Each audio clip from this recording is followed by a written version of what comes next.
Care of the Child. We do not propose in this chapter to describe the duties of a midwife or wet nurse, but only to point out how the child should be cared for after birth. Those who have read the foregoing chapters need not be told how injurious it is to keep the mother, during the period of confinement, in a dark and ill-ventilated closet, and to make her lie on a dirty bed with a fire underneath. These practices, however time-honored they may be, are nevertheless fraught with dangerous consequences.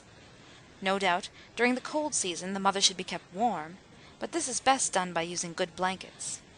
If the apartment is too cold and a fire has to be kept, it must be lighted outside and only brought in when all the smoke has disappeared, and even then it should not be kept under the cot in which she lies. Warmth may also be given by keeping bottles of hot water on the bed. All the clothes and sheets should be thoroughly cleansed after childbirth and before being used again.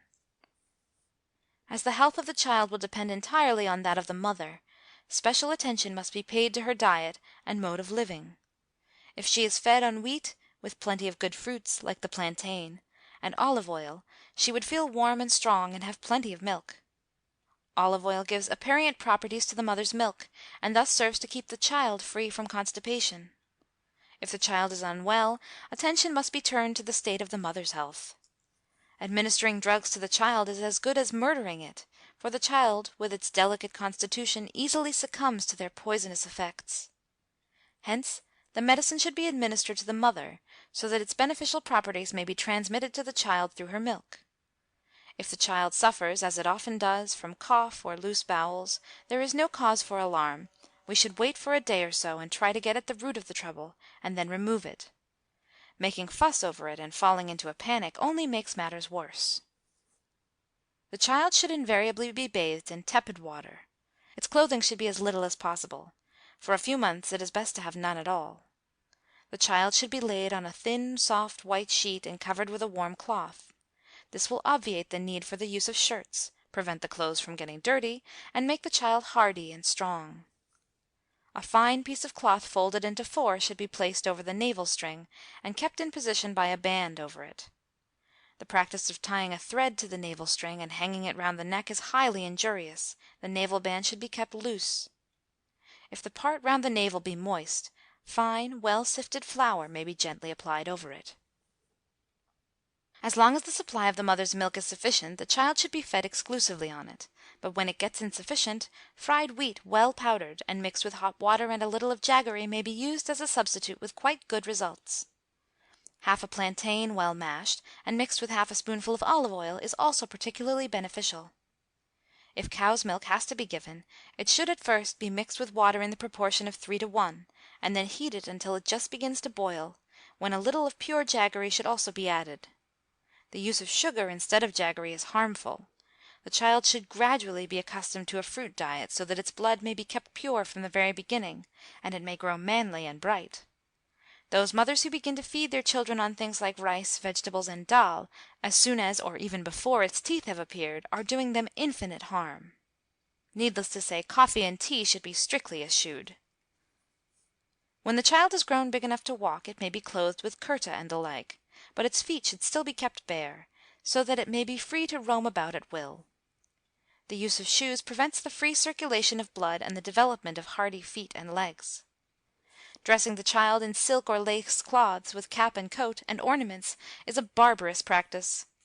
Our attempt to enhance by such ridiculous means the beauty that nature has given only bespeaks our vanity and ignorance.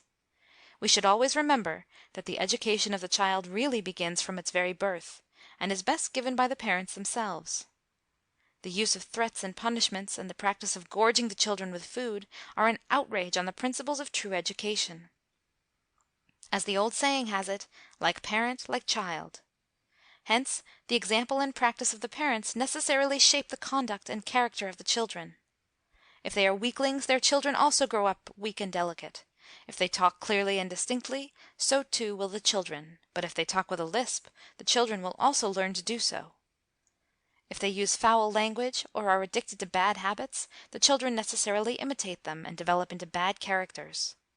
In fact, there is no field of human activity in which the child does not imitate the example of its parents. We see, then, how heavy is the responsibility that rests on the shoulders of the parents. The very first duty of a man is to give such education to his children as will make them honest and truthful, and an ornament to the society in which they live. In the animal and vegetable kingdoms, the offspring invariably takes after the parent. Man alone has violated this law of nature. It is only among men that we see such incongruities as vicious children being born to virtuous parents, or sickly ones to the healthy. This is due to the fact that we thoughtlessly become parents when we are not mature enough to assume the responsibilities of that position. It is the solemn duty of all virtuous parents to train their children in noble ways. This requires that both the father and the mother should themselves have received a sound education. Where the parents lack such education, and are aware of their imperfections, it is their duty to entrust their children to the care of proper guardians. It is foolish to expect that a high character can be developed in the children by merely sending them to school. Where the training given at school is inconsistent with that given at home, there can be no hope of improvement for the child. As already pointed out, the true education of the child begins from the very moment of its birth. The rudiments of knowledge are imbibed almost in the course of play. This indeed was the ancient tradition; the practice of sending children to school is a growth of yesterday. If only the parents would do their duty by their children, there would be no limit to the possibilities of their advancement. But, in fact, we make playthings of our children; we deck their persons with fine clothes and jewels; we gorge them with sweetmeats, and spoil them from their very infancy by fondlings and caresses.